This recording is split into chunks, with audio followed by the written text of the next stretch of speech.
are in listen-only mode. Well, hello everybody.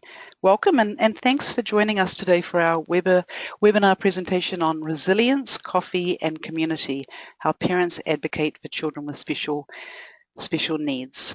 Before I introduce our guest speaker today, I would like to, sorry, let me just move this slide. I would like to let you all know about a little bit about Family Voices of California and our lunchtime webinars. So these presentations are typically statewide and sometimes, like today, nationwide trainings on topics which affect children and youth with special healthcare needs. And our webinars are geared towards diverse groups which include families, professionals, parent-to-parent resource staff and advocates. So Family Voices of California is a statewide coalition of locally based parent-run centres working to make sure children and youth with special healthcare needs receive quality healthcare. And as the state affiliate of the National Family Voices, we are California's federally funded family-to-family health information centre providing statewide support to families of children and youth with special healthcare needs. Now, just a few notes about the technology that we're using today. If you don't have a headset for your computer, you can join us by telephone by dialing into the number that you see on your attendee screen panel. And if you have any technical difficulties, you can call GoToWebinar directly at the number on the slide here. And then owing to feedback issues, we have everybody on mute from our end. But throughout the webinar, there will be time to ask questions. So feel free to type your questions into the little box that you have on your right-hand side menu. And Sarah will break halfway through her presentation to take questions. And then we'll have 10, 15 minutes at the end for Q&A. Today's presentation is being recorded and will be posted on our Family Voices website in a couple of days for you to access it there if you need to. And after the webinar, you will be emailed a very short survey to evaluate today's presentation, and we really appreciate if you take the time to give us your feedback. It is invaluable to us. So now it's my pleasure to introduce Sarah Taylor. Sarah is an Associate Professor of Social Work at California State University in East Bay. She's presented at numerous national, state, and local conferences and has published in a variety of academic journals. During this webinar, Sarah is going to share insights from her personal journey in advocating for her son, as well as sharing the experiences of over 300 parents who participated in a study about how they advocate for their own children and others at personal, organizational, community and policy levels. So welcome, Sarah, and thank you so much for joining us today. I am going to now pass the presenter role over to you. So take it away, Sarah. Okay, thank you so much, Pip. Hi, everybody, and this is my very first webinar, so I hope you'll be patient with me if I'm sorting some things out. I'm very glad that you could join today for the webinar. I'm going to start with the picture that I have on this on the first screen you see. This is a path near where I live in Alameda, California, and you probably can't see, but the yellow sign to the right in the picture says "Caution, unimproved path ahead." And that's often how I like to think of all of my work as a parent, which is probably how most parents feel whether or not their child has special needs. But I think in particular having a child with special needs, you feel like you're always kind of forging through on a path that is maybe has not been treaded before or is being treaded in a new way. So this talk is going to be split into a couple of parts. The first part I'm going to talk about a little bit about my own experiences advocating for my son, and then the second part I'm going to talk about some of the research that my colleagues and I are doing on how parents advocate for their children. The picture you see up there on the right is from the National Fragile X Foundation. My son has Fragile X syndrome, which I'll tell you about in a minute. And every year, the Fragile X community goes to Washington, D.C. for an advocacy day. And I'm not in that picture, actually. I haven't been able to go to the Washington, D.C. Advocacy Day. But I really like what that represents, and I hope to be able to join them soon. Some of the people that have supported my work my Department of Social Work, where I currently work at CSU East Bay. They've been wonderfully supportive of both my personal journey and my professional journey, and I'm just incredibly grateful to have such a wonderful place to work. My work would not really be possible without the people who completed the survey and interviews that you'll hear about later. I've been really happy and fortunate to begin working with Family Voices of California. And then I have a colleague who is currently working in Australia, Amy Conley-Wright, and she's the person I'm doing research with that you'll hear about later. My husband and my son, and then I also have an incredible network of support in Hive Mind. I'm just blown away all the time by sort of the wonders of our social media world. I can go on to the Fragile X Facebook group at any time of day or night, and because it's a global group, I can put in a question and start to get responses even if it's 3 in the morning and my son is not sleeping and so I'm awake. I can put in a question or a comment and get supportive responses almost immediately. So it's really just been incredible to have that. So I'm going to start out with a few quotes that came from the survey, just as a way to kind of frame this whole thing. So I hope in your study you will discover that mothers of special kids are amazing and put themselves in front of any firing squad, whether it be untrained schools, lame doctors, or penny-pinching insurance companies, to fight for their children. I never thought I would be capable of being such a strong advocate for anyone. Before having a child with special needs, I was more soft-spoken and tended to go along with what others thought was best. I realized very quickly that this would not provide the best care or outcome for my child. In a world where we are supposed to trust the experts, I learned to trust myself. I am the expert when it comes to my child. In an IEP meeting, my 3-year-old with Down syndrome was going to be placed in a classroom with severely handicapped students because of lack of space in a different special needs classroom. My son is not severely handicapped and was not a good fit in that classroom. There would have been no motivation for him to grow. It was the answer to the problem in our school district to just get him placed. We would not sign the IEP, called an additional meeting, took an attorney and a Down syndrome advocate, ended up with the best classroom placement ever. I have learned to not take no for an answer. When my colleague and I posted this online survey asking parents about their advocacy experiences, our hope was really modest. We hoped to get just about 50 responses across the state of California, and we figured that it being an online survey, people would give us, you know, the kind of minimal responses that people might give when they're tired and stressed and just filling out an online survey. And we were absolutely blown away by the response. We got over 300 responses from around the world to our survey. And people provided the kind of detailed and inspiring responses that I just read to you.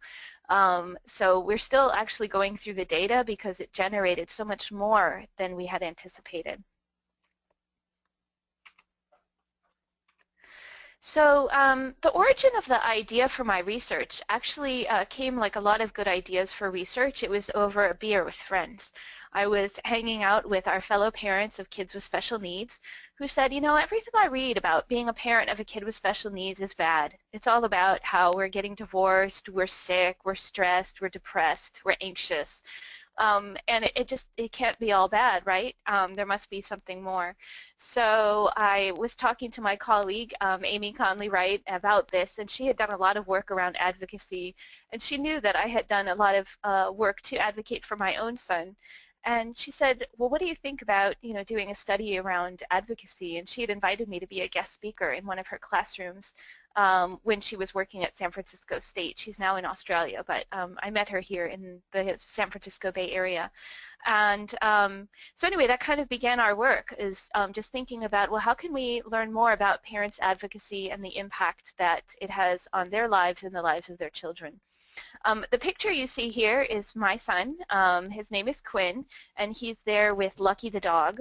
Lucky is a kind of a therapy dog, and this talk isn't specifically about Lucky, but at the end you have my email address if you want to email me more about Lucky. But as you can see in this picture, Quinn and Lucky have a very special relationship, and it's been wonderful. We got Lucky about 2 years ago.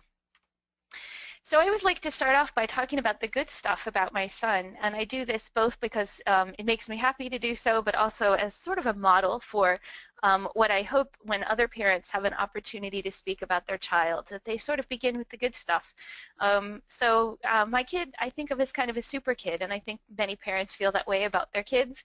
And this is just a collage of different photos of him being out in the world doing amazing things, things that frankly when he was very little and was diagnosed I had never imagined that we would be able to do. Just one example, at the top middle there you see him looking at a dinosaur skeleton. That is the largest dinosaur skeleton in the world. It's in Berlin, Germany. And we traveled last summer from California to Berlin, Germany, and we traipsed all over Berlin. We lived there for a month. We were there for my husband's job, actually, which I'm very grateful that we were able to do that. I just never thought when he was very young and very fussy and we were having a lot of difficulties that we would be able to do something like that. But we did it, and I hope we'll be doing more travel in the years to come. So the most important things to know about him are that he has an incredible joie de vivre. He is basically the happiest person I've ever met. In this picture here, he's looking at otters. He loves otters and wants to see them pretty much every weekend. And it's lucky I got this picture at all. As you can tell, it's a bit fuzzy. But it's one of the sharpest pictures I was able to take of him with otters, because generally when we see otters, he jumps up and down for about an hour nonstop looking at them.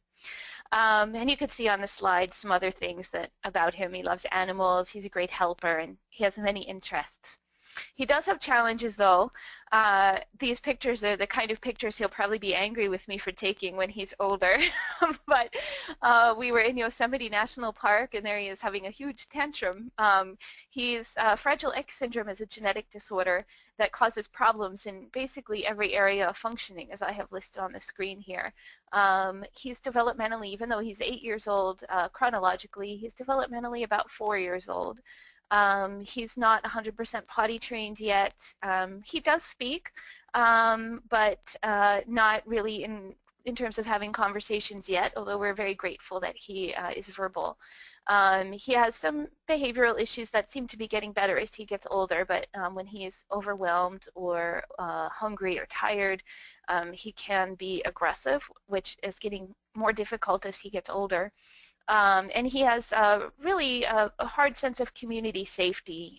We live on a busy street, and he's been known to run out into the street at times. He has no awareness of cars or that strangers might not be your friends and all that kind of thing. So it makes it a little stressful sometimes when we're out and about in the world with him. So moving along to sort of the main part of the presentation in terms of advocacy. So advocacy can be thought of sort of two different types. One is case advocacy, where people advocate on behalf of an individual or a small group of people.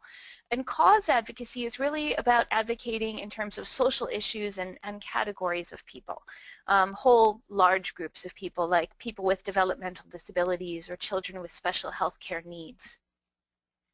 So the core advocacy strategies that I've used on a case basis in terms of advocating specifically for my kid, and sometimes for other children in his class or in a program, are self-care, knowledge, networking, polite persistence and patience, vigilance, and expertise and authority. And I'm going to talk about all of these a little bit more.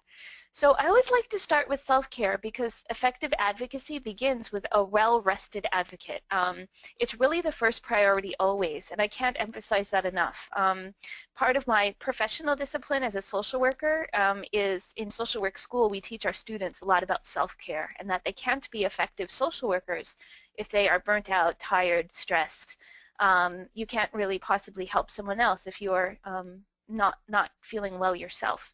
So I just see so many parents of children with special needs that because they are so devoted, often have a really hard time finding time for themselves. And it's just extremely important to be able to carry on with all the work that we do, and in particular the advocacy work. And some of the things that I do that help me to take care of myself are to use lots of respite. We try to have date nights on many weekends, not every single weekend, but often short little date nights, but having that break is really wonderful for our mental health. We've developed just a wonderful support system of family and friends that I feel really I feel supported by our community. At times in my life, I've used more formal therapy and support, either in group or individual, that I found very helpful. For me, working is a part of my self-care. I love what I do. I'm very fortunate. And a lot of what I do is the tasks of what I do as a professor are very rewarding, but actually a lot of the things I like about work would apply to many different jobs. I like that I get to wear some clean clothes. I like that I get to eat lunch or drink hot coffee when I want to.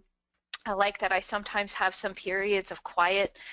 So there's a lot of things about my work that in fact are really refreshing for me and help me to feel more present with my son when I'm with him. I feel like for us, having a sense of privacy has been important in our lives. There are some interventions that we have declined to use because we have said that, no, we actually don't want someone in our home every day, a stranger. I don't want to feel like I have to pick up to have a stranger come over every day.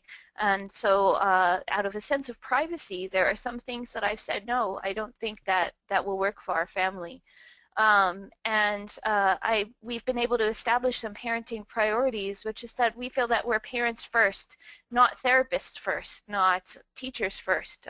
Those are part of what we do, of course, but we always feel like our job is to enjoy our child, to show him that we love him and accept him for who he is, and that that will be ultimately better for our mental health and our self-care, and we think better for him too, to put ourselves really in that parent role first.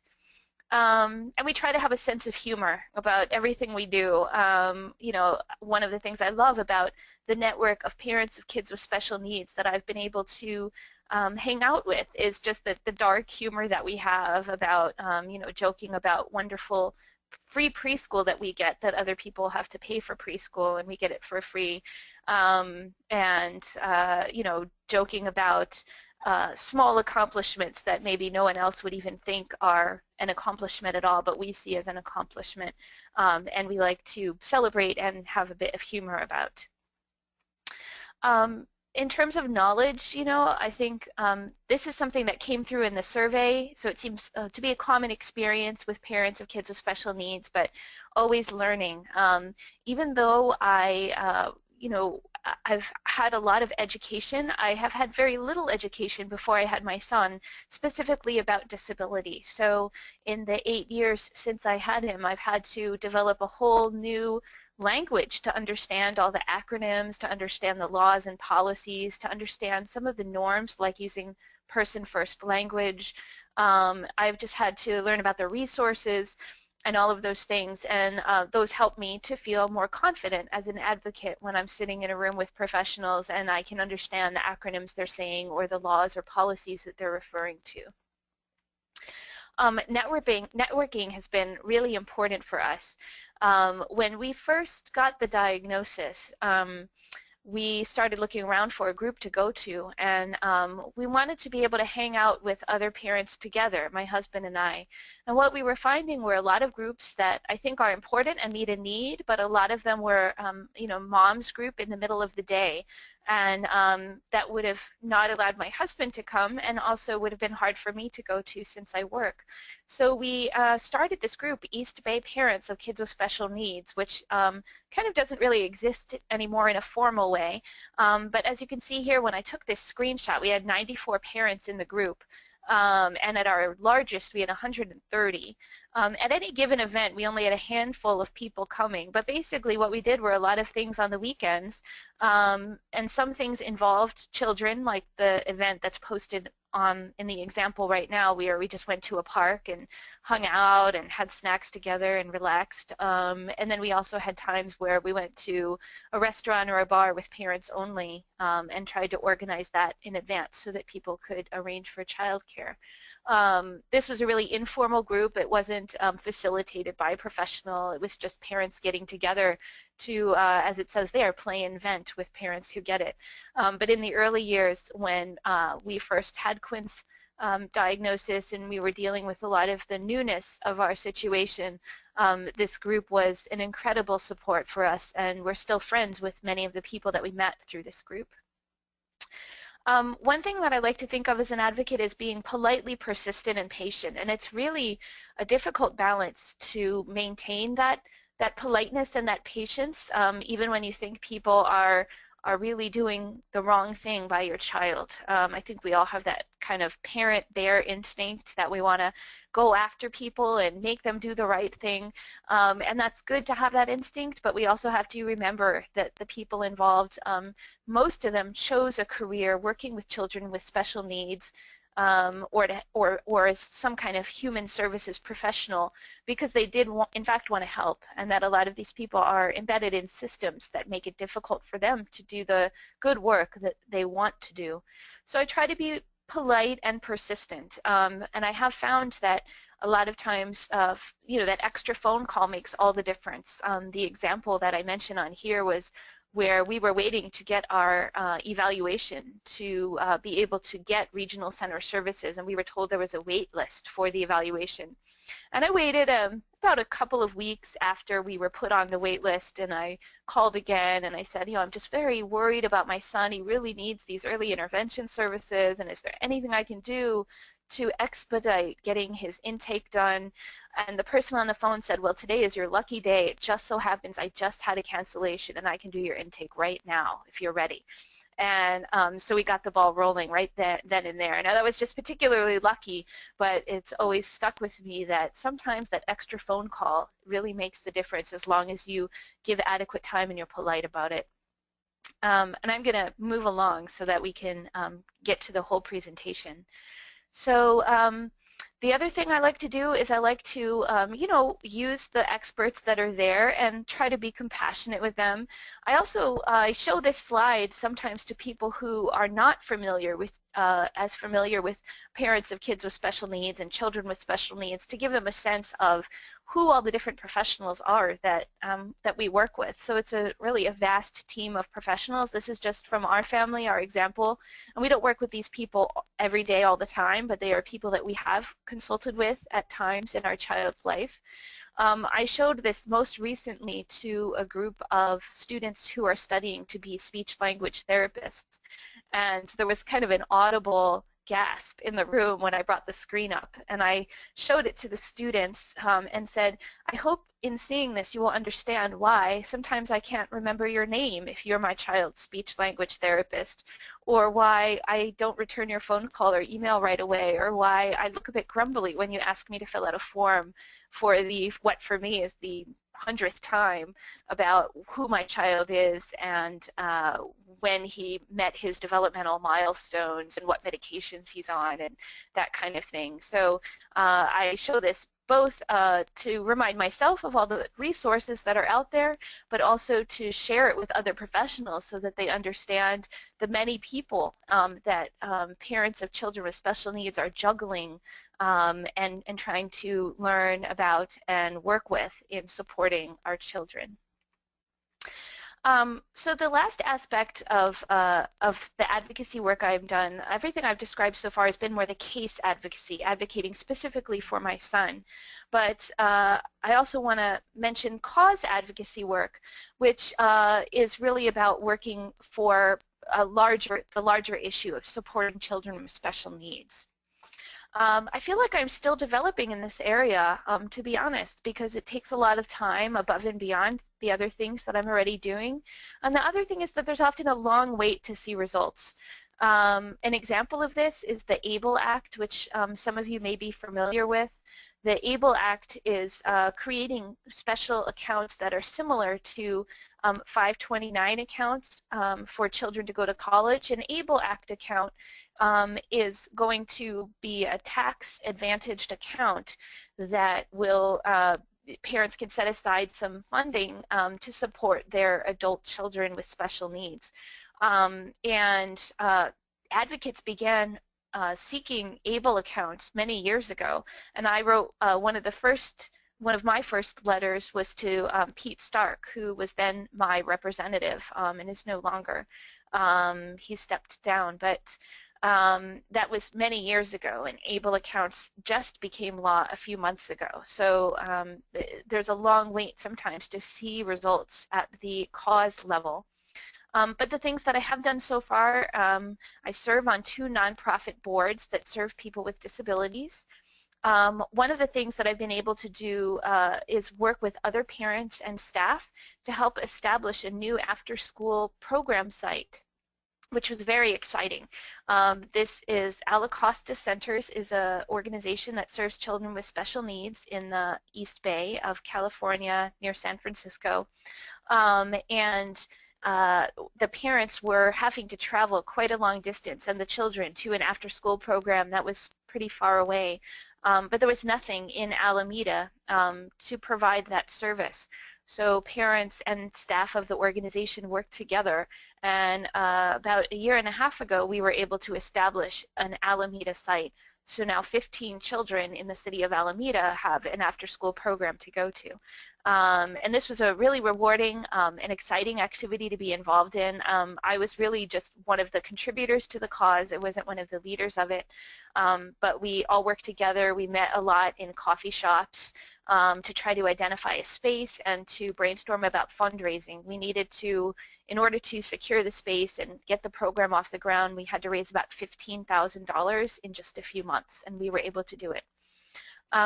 One of the things that I've been able to do is, as I mentioned, in my own education, I got very little information about how to work with people with disabilities, and this is despite the fact that my field is social work. So one of the things that I was invited to do when I began working at Cal State East Bay in 2009 was to begin to infuse our social work curriculum with some information about people with disabilities, and I was able to create a new elective course that unfortunately had to be dropped because due to under-enrollment. So that's a whole other issue, is recruiting people to see it as an important issue that they would like to focus on. But we have been able to infuse the curriculum with some content about people with disabilities, and I try to do more and more of that. My students and I last year did a Photovoice project with the ARC of Alameda County, which serves adults with developmental disabilities. And in a second, I'll show you some pictures related to that. I've done some letter writing and some trips to Sacramento, like for rallies about disability, but not as much as I'd like because of the time involved, and also some research that I'll talk about later. So the Photovoice project was really cool. One of the boards that I serve on is for the ARC of Alameda County, and they serve about 500 adults with developmental disabilities throughout the Alameda County area. And they were wanting to do some program evaluation work that would really elicit the voices of their consumers, because some people with developmental disabilities have some verbal difficulties or difficulties filling out a survey. It's a little bit hard to get data from them in terms of, in the traditional way. Doing an interview or a survey or a satisfaction survey might be more difficult.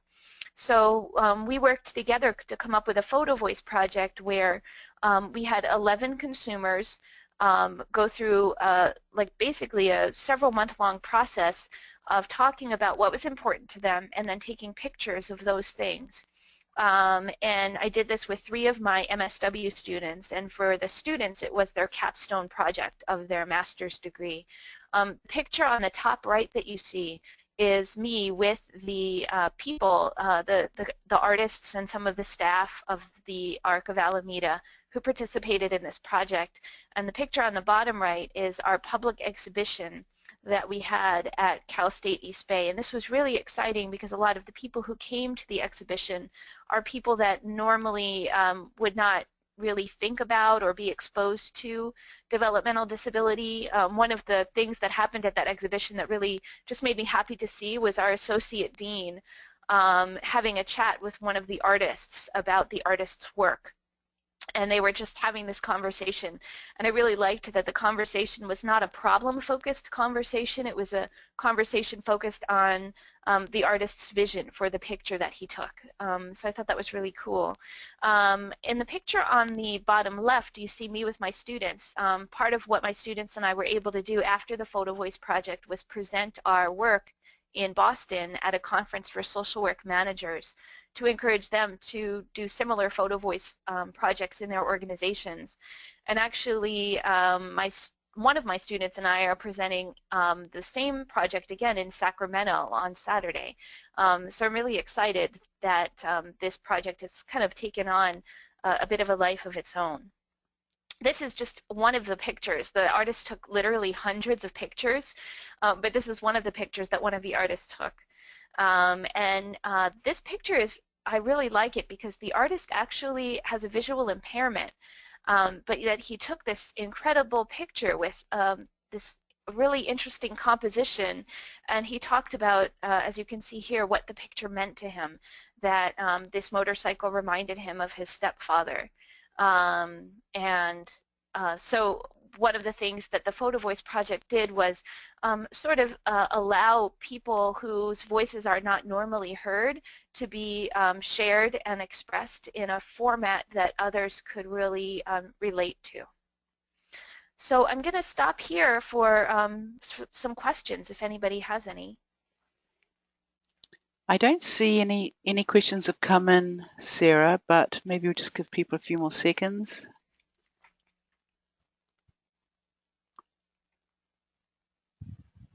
Nope. I think keep moving along, and then if questions come in, I might just, if they're pertinent to what you've just been talking about, I will I'll interrupt you if that's okay. Sounds good. Okay. Okay. So now I'm going to shift the presentation a little bit away from some of the things that I've done to the current research focus. So my colleague and I are doing a study of advocacy in parents of children with special needs, as I mentioned at the beginning of the webinar. And our research is really, it's really framed within the broader social work research, which is a person in environment approach. The idea of social work research is to inform policy and practice, and to really help, really to have social justice as a guiding framework, so that we're always trying not just to change individuals, but to change systems. That's part of what social workers focus on. And so as I mentioned at the beginning, part of the inspiration for this research was to explore and sort of have a bit of a correction in the literature to all of the bad stuff. And I have in here that the caveat is that the likelihood of experiencing any of the bad stuff depends on, well, everything. It depends on your personal resources and characteristics, your social support system, a million other variables. But what the literature has shown is that, having a child with special needs can cause some relationship stress, can contribute to higher rates of depression. Parents of children with special needs may experience financial difficulties directly as a result of extra expenses in caring for their child. Parents who have a child with special need tend to rate higher on scales of parenting stress. They may experience physical health problems, and then this is the sort of the saddest part, I think, is that they have been shown sometimes to have shorter telomeres. Telomeres are things in your brain that naturally get shorter as you age, and they found that compared to people of the same age, parents of kids with special needs may have shorter telomeres so that they seem older than they are. The good part of that is that maybe we have more wisdom, but that has been shown, and it's believed to be because of the stress. And as I said, the big caveat being that any individual may or may not experience these problems, because we all have different resources at our disposal, both personally and in our social support systems that may protect us from some of these effects. But one of the things that we wanted to learn about was, because the literature is so full of all these bad things, we thought, well, we want to learn about the good stuff, and we want to understand how parents develop as effective advocates over their lifespan. we wanted to really document the work that parents do and put it out there so that people could see it and understand it. And we wanted to learn about relationships between coping, advocacy, and resilience. And I'll talk about resilience a little bit more, I think, in the next slide. We also wanted to inform social work practice about how best to support parents of kids with special needs, and then create programs that would really help parents to make a difference at individual, organizational, community, and policy levels. So resilience is good outcomes in spite of serious threats to adaptation or development. And research on resilience aims to understand the processes that account for these good outcomes. So basically, resilience is about doing better than expected.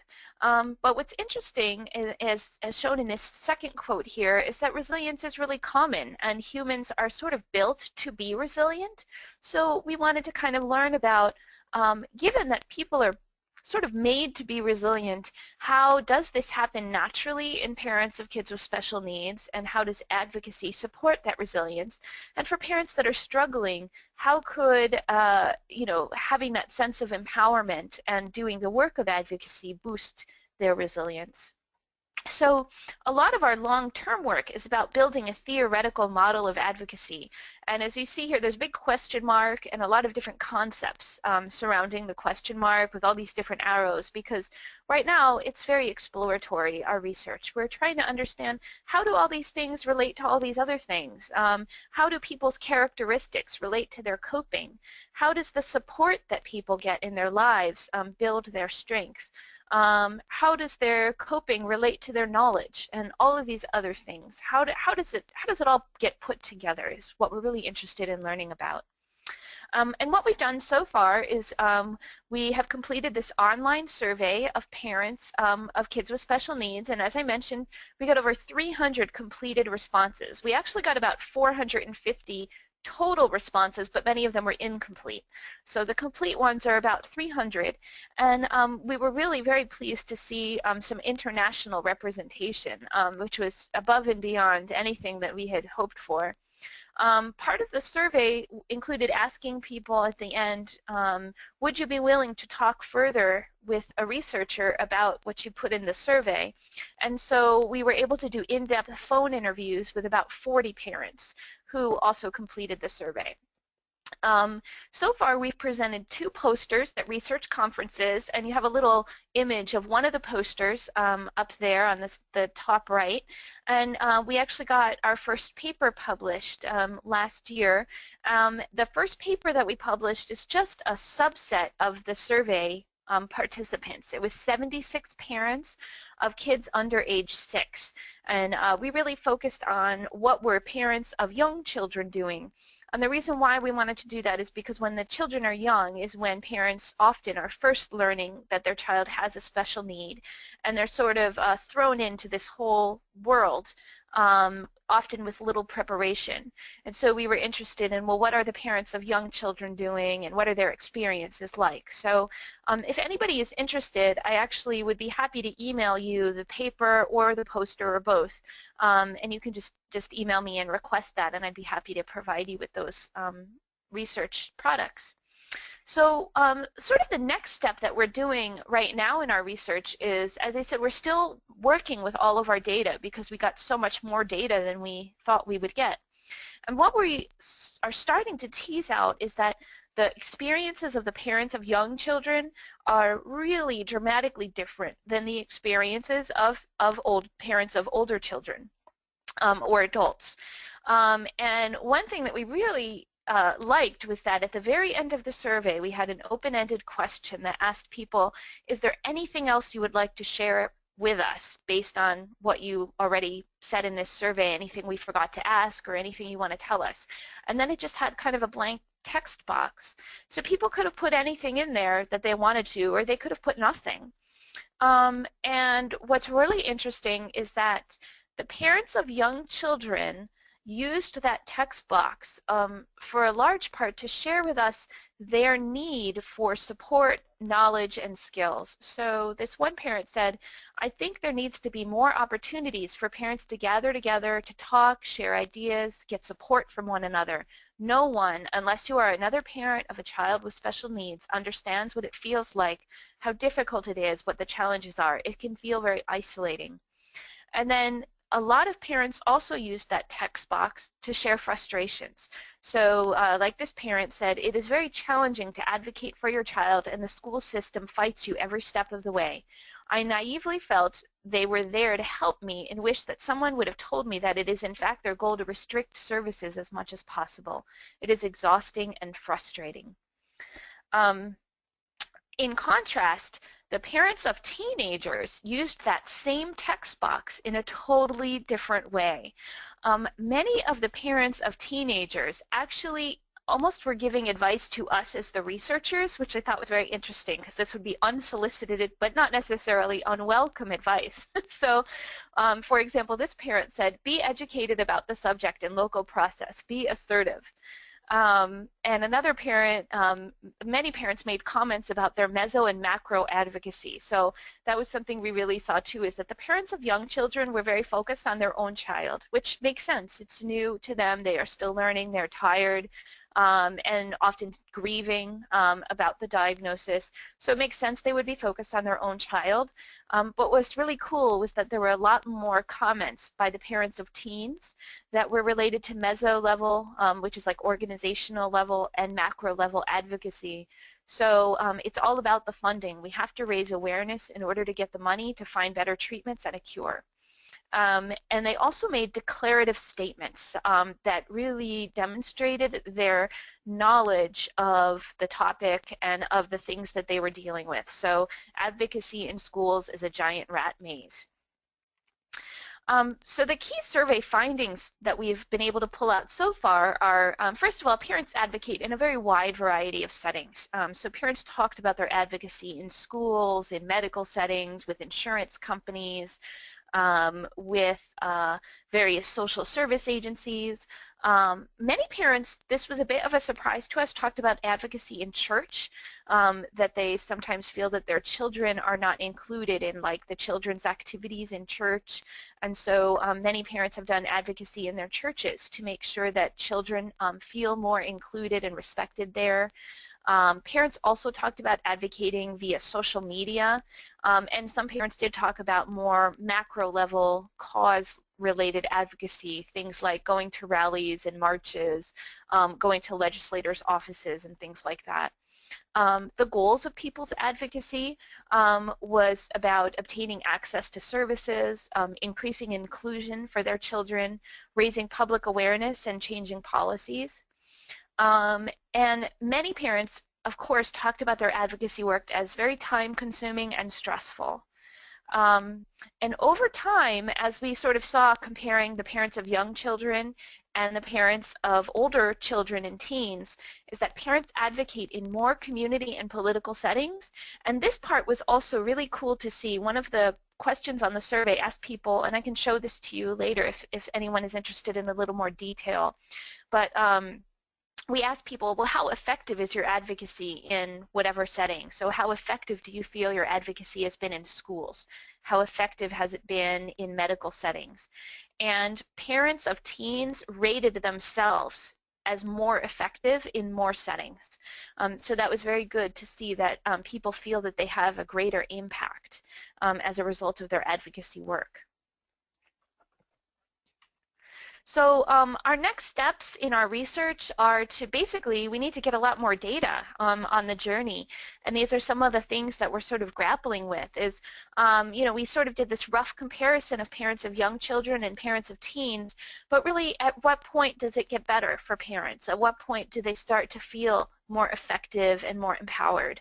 And what is that process like? Like, how do you go from being somebody who is nervous and exhausted to being someone who is feeling empowered and effective? And how can we best support people through those rough first few years? And how can we make our systems better so that the whole process is less stressful for parents? how can we build support networks that work for all kinds of families? And then one of the things we're interested in especially is evaluating and exploring interventions that are designed to support parents, but we're very leery of further clientizing parents, making parents feel like they are clients instead of like they are experts in their children's lives. And we also are nervous about adding more people to that, the slide I had of the long list of people that, at least for me and I know for many other parents, that they are already working with and dealing with. We wonder, do we really want to add more people to that slide, or is that slide already too full? And so how can we support parents and provide some intervention without making them feel overwhelmed and just further taxed?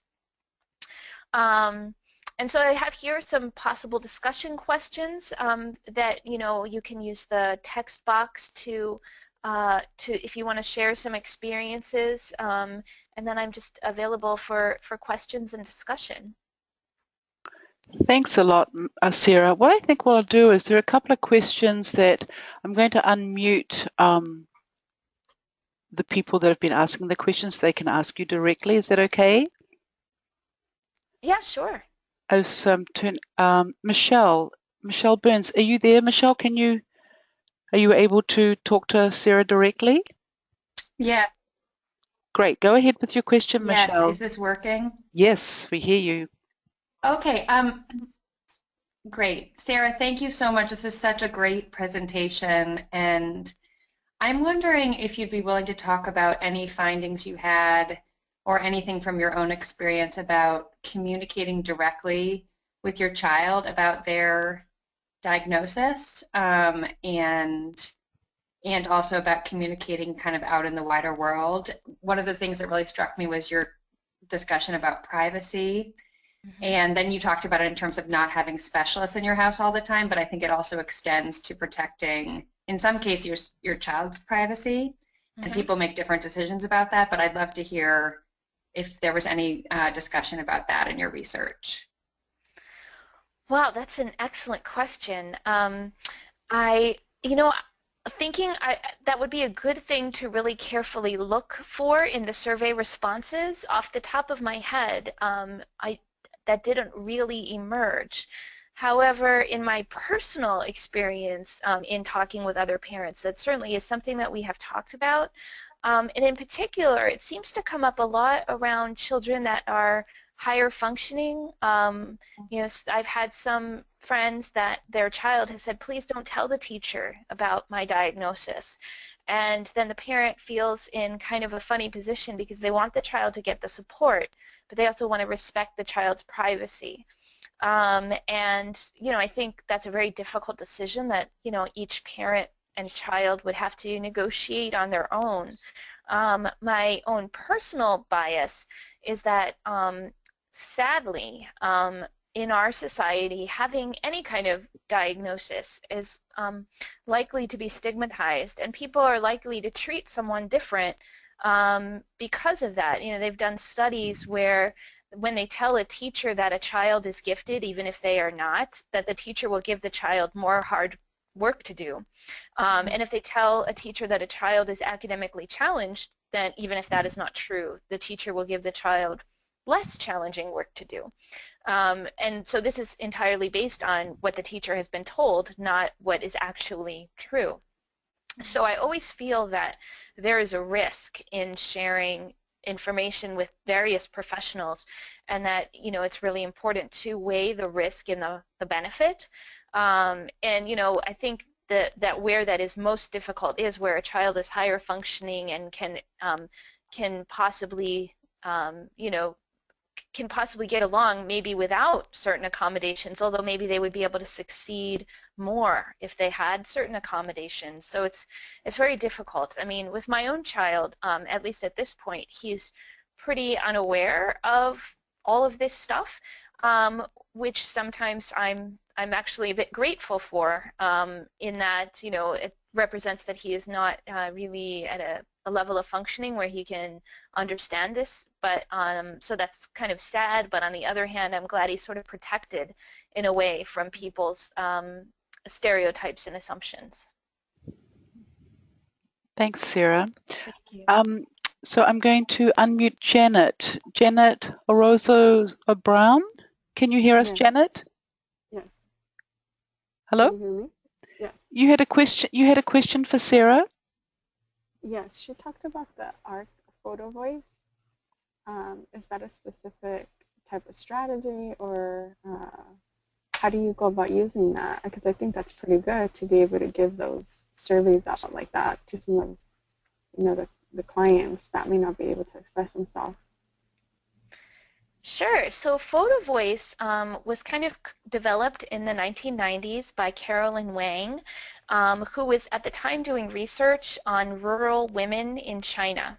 Mm-hmm. And the whole purpose of Photovoice is to be able to literally give voice to a population whose voices are often not heard. There's a ton of resources out there about Photovoice, and if you email me, I could email you some stuff. But basically, what the process is like is that it's considered a participatory action research strategy. And the idea is to really partner with the people in creating the research. In traditional research, like with the survey that my colleague and I did, we came up with the questions, we decided where we would send the survey. Basically, we made all the decisions. In the Photovoice project, we sat down with the participants on the first day, and we did introductions and stuff like that. And then we said, well, this is your project. Like, what should we do? What should it be about? And even beginning with the sort of like group agreements, like how do we want to be together as a group? How long do we want to meet for? What do you like to do? What do you don't like to do? So we began there, and then the participants were part of every decision we made. So they decided what pictures we would take. They decided where the exhibition would be. They even told us the food that should be served at the exhibition, although sadly our campus catering service did not have Doritos, which were highly requested. But we did our very best to really follow their lead versus us as the researchers being in charge. And then Photovoice usually has multiple purposes. So the purpose of this Photovoice was to give the ARC some information about the experiences of their clients. And one of the things that we learned in this project was that the clients, the themes that they chose were hope, family, and possibility. And part of the mission statement of the ARC is to do advocacy. And the clients took hundreds of pictures, but none of those pictures really had anything to do with advocacy. So we shared that information with the ARC. We said, the pictures, they took pictures of many wonderful things that showed the good work that the ARC was doing. They showed that the clients feel connected to the staff and to one another. As I said, one of the themes was family, and many of the artists took pictures of the other artists or of staff members saying, this person is my family. So they did a fantastic job of creating this really warm and welcoming atmosphere for people. But they even though part of their mission is to teach advocacy and to do advocacy, that wasn't revealed in the participants' photos. So the ARC took that information. They actually have just created a brand new program that includes a big self-advocacy curriculum.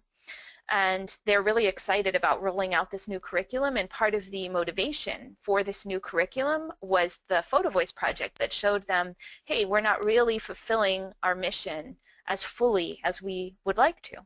So that's one of the goals of Photovoice. And then the other is exposure of these voices to people that might not ever see them. So that's why typically a Photovoice project ends with like a public exhibition that's open to a broad audience. Who may have never talked to people in that population before, and allows them to learn a little bit about people's experiences, be able to engage with them around the art. So I had mentioned that our associate dean was having this wonderful conversation with one of the artists that had nothing to do with the person's disability, but was actually about their art. So that's the other purpose of Photovoice, is to really create a public opportunity for people who have been marginalized in one way or another to share their experiences and have those experiences be respected. Thank you. And thanks for that question. Lindaston, so are you unmuted you? Can you have a question for Sarah? Hi, can you hear me? Yes. Yes. Okay, wonderful. This is so interesting, and I'm so glad that I almost stumbled upon it, because I'm a parent of 2 young adults with varying abilities, and also started out in special education as my first career. So I've sat on both sides of the IE, both sides of many other instances on advocacy.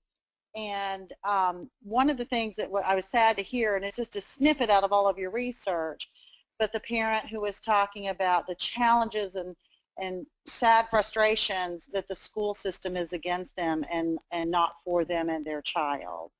And I'm just curious, in all of the over 300 fully completed surveys, how much is that particular aspect touched upon? And just curious if you have any thoughts in regard to why, in my experience, more than 30 years, that continues to be a theme. And it's a sad theme that we just can't seem to conquer. I will say that participants' feelings about working with the schools was a common theme. There was a lot of content both in the surveys and in the interviews about the advocacy that parents had to do in schools, and feeling very challenged by some of the stuff that was going on in schools related to their children's education. And I would say the reason for it, I mean, I'm sure there are many reasons, and I have never been, you know, I'm not a teacher. I mean, I'm a professor in a university, but I have never been a teacher and not in special education. But my feeling is that all the people that are at the table are there for all the right reasons. I've very rarely encountered someone who is just mean-spirited. Most of them really want to do the right thing, and I really feel like when a lot of the work I do elsewhere in my teaching, I teach a lot of research and policy. And like in many policy situations, I think that the actors are really constrained by the external variables. They're constrained by not enough funding. They're constrained by various rules that are restrictive and prevent them from always being able to do what they want to do.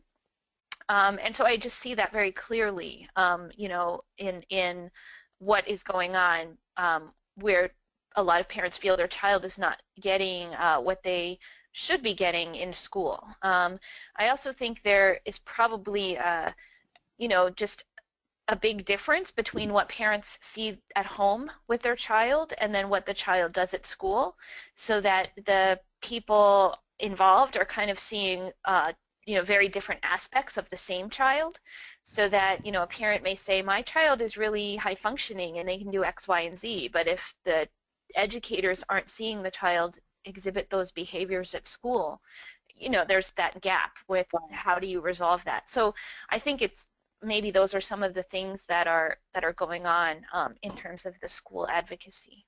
Okay, thank you. Just Yeah, good. thanks, Linda, for that question. Do we have any more? I have a Jean Perry-Verley. We only have a couple of minutes. Jean, can you hear me? Yes. Oh, good. You had a question or something you wanted to say to Sarah? Yes.